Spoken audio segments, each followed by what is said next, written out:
alone each and every night. While you're away, don't forget to write.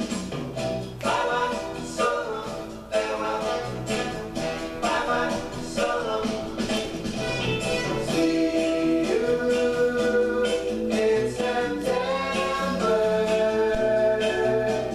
See you when the summer's through.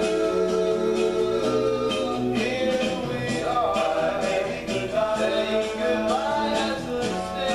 Baby, goodbye. Summer vacation is taking you away.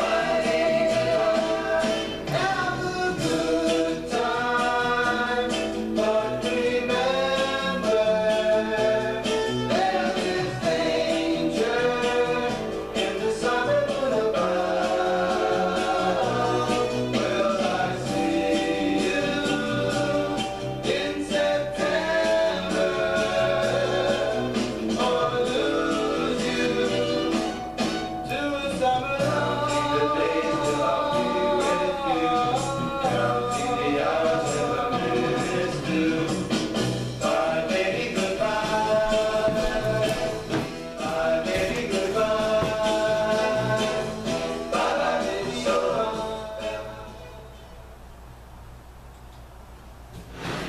Hello everyone. This is Professor Uriarte again, and I'm going to do a video that I've been meaning to do really for a while. This is for all my spring classes that didn't get to see my little lecture and presentation on the financial crisis of 2008. And some people have told me that this is their favorite lecture. It's the very final one. I got to do it only for one of my classes this spring, the way the time worked out, all those problems we had with the snow. And this was meant really for all of you. And it's been a while since I've been able to do one of these videos. You remember we started doing them during the second half of the spring term. I enjoyed doing them, and I want to practice through the summer, so that's another reason why I'm doing it today, even though it's sort of a moot point that I'm even choosing to present this. Spot, where are you going? Spot, your place is here. Spot, up. That was not rehearsed. Anyway. And this is just a way then that I can tie up some loose ends and show you material that I really think is interesting, helpful for your understanding about how the world works, and maybe you can have a conversation over it with a friend at a bar someday and set them straight. Anyway, we talked about some of the preliminaries of the financial crisis when we covered the Depression back in the middle of the semester when we started the economic theory and history work. I had told you about subprime mortgages and what they are. Well, they're mortgages that make it a little bit easier for persons to borrow, get mortgage loans, and therefore have the opportunity to buy a home. And while the standard mortgage or prime mortgage has a 20% down and a standard fixed interest rate for 30 years, the subprime mortgages would sometimes reduce the down payment, maybe even to zero. They would play around with the interest rate terms and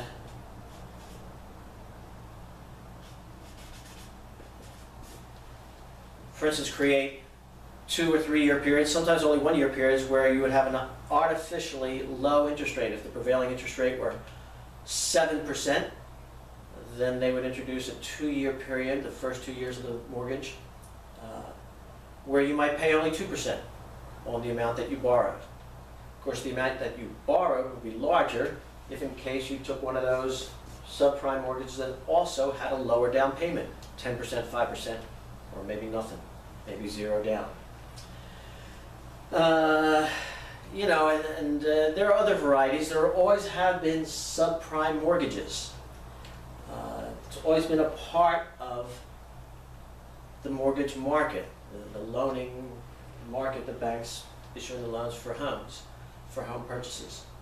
But they weren't really predominant. In fact, I did a little research on some of this, and typically, subprime mortgages represented about 2, 3 to 4% of the total loan market, the whole mortgage-based loan market. So in other words, 95% of all loans would be normal prime loans, 30 years fixed interest rate, 20% down. That was that way for the longest period of time. But if you look at the statistics that I saw, starting about 03, 02, 03, the percentage overall of the subprimes out of the total climbed to 5 and then 7 and then 9, and it approached 15%. And that is of the total. So that means, it indicates that during the period of 2002 to 2006, say, 4 or 5 years, many greater percentage of the yearly new loans were in fact subprimes. There was a 5-year period then, basically, that the banks were relying on subprime mortgages to generate profits and income for them. There was a period where maybe 20–25% of the loans that they would issue were subprime loans. And as I mentioned, when these periods of easy credit start to arise, you can expect problems later for various reasons. First of all, they will prop up the demand for the eventual asset that is going to be used, that these loans are going to be used for. So, as I mentioned in class when I told the Depression story, we saw the inflation, demand-led inflation of housing prices from 2002 to 2006 and 7, and you know, in that special period.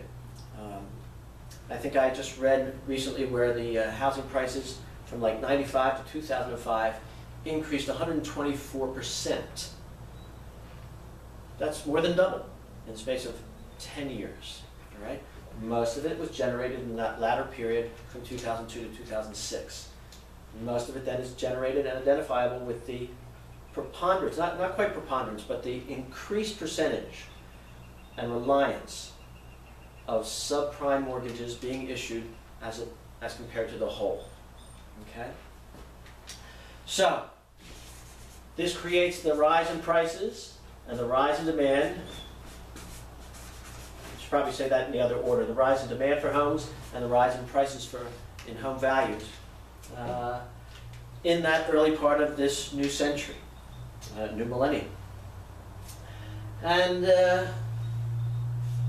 the funny thing was, though, and one of the unique aspects of this period was that the banks turned around and would sell these loans. Remember, loans are basically assets to a bank. That's what we learned in the money and banking part of the course, the final part of the course. So as assets, banks are free to sell loans. And a market began to develop for these subprime mortgages, right? And the mortgages themselves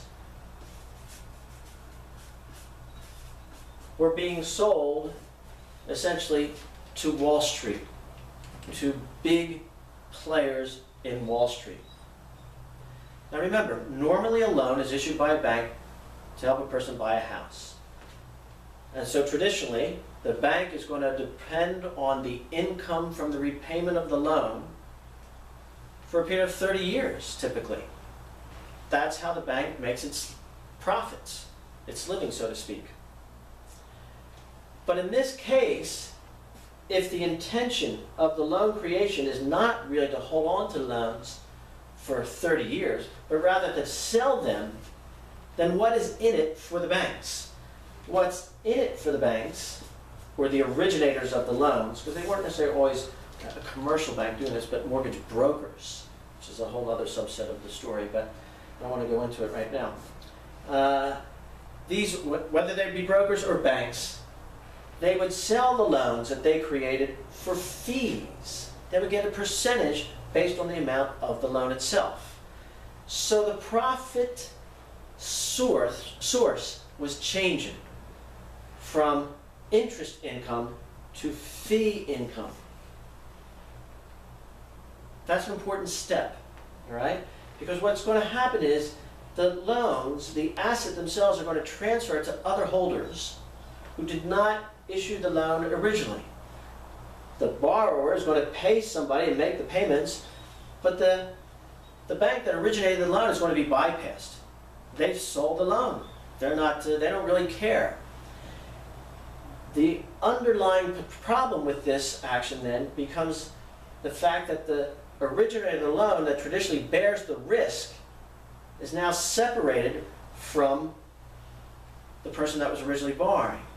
And the risk has been transferred to the next owner, someone on Wall Street. All right, so the Wall Street brokerage houses really come into play at this stage. Brokerage houses. You know, you can talk about Shearson Lehman or Merrill Lynch or Bears and Stearns. These guys are sophisticated financial players, and they had intentions with this income, the interest income that's coming from a property out in California, down in Florida, in New Jersey, wherever. All right?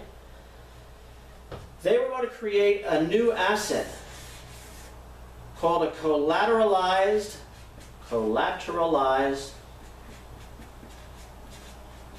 debt obligation.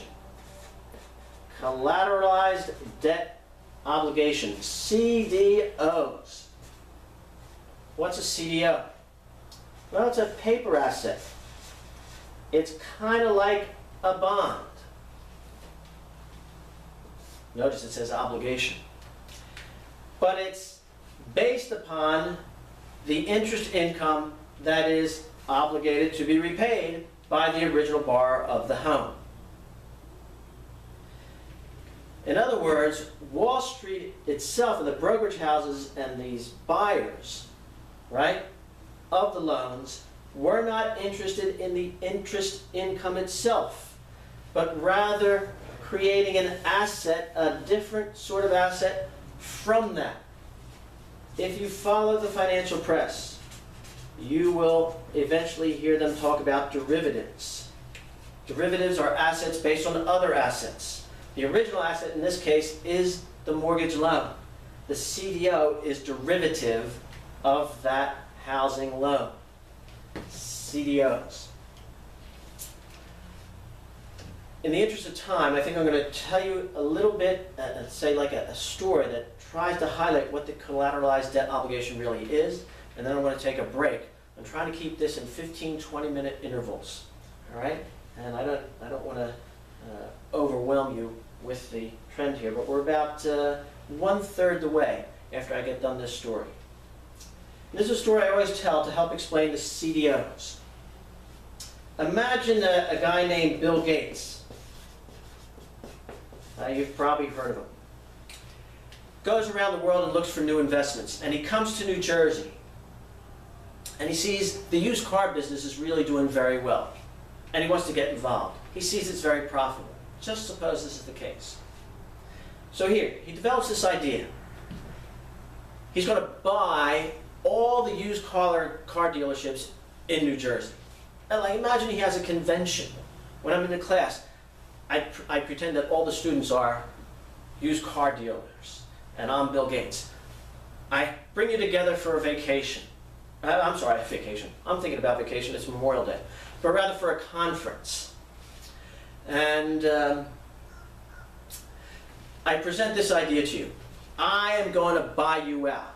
all you used car dealers, I'm going to buy you out. And here are the terms of the deal. I want you to stay in your place, but not as an owner, rather as my employee. I will buy each and every one of you out for $5 million, an offer you can't refuse. In the meantime, you will get a salary, $100,000 a year, free health insurance, all this, right? For doing exactly what you're doing now, right? The deal is irresistible, and you take it. Now I own all the used car dealerships, I should say. You're doing what you were doing, but something important has happened. The risk of the business, the entrepreneurial risk of the business, has been transferred from you, individual entrepreneurs, to me, Bill Gates. I own everything. I'm paying you. Now I get all the profits. What you used to make as profits for your business, now you make as a wage. You have job security. I have the risk. I'm the owner. Okay. Now, you might think at first, upon first hearing this, all right, Bill Gates wants the profits. No, Bill Gates has another plan. He's going to form an establishment or incorporate this new business he's made and create pieces of paper which say Bill Gates used car dealerships thing. And he intends to create these pieces of paper and sell them out on Wall Street with the cooperation of brokerage houses that will underwrite this project and find the public that wants to buy these new derivative assets. So Bill Gates isn't even after the profits. Why is he doing it? When he sells these derivatives, this new piece of paper, and creates the whole business for Wall Street, he's going to get fees.